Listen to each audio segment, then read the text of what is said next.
If you have just unboxed your new Beats Flex wireless earphones and are not quite sure how to turn on, or more importantly, which button to turn off your Flex to save battery, because there are lots of buttons here and there. So in this easy beginner's tutorial, I'll show you exactly how to power on and properly power off your Beats Flex.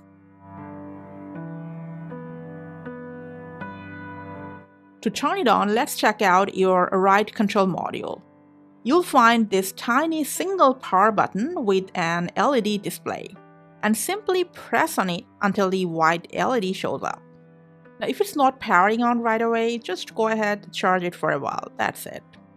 And once again, at the end of your workout, if you need to power it off, simply press once on the same power button, one press, okay? Because if you press and hold, it'll just go into pairing mode with this white flashing LED, it won't turn off. And that's it for today. Enjoy your Beats Flex.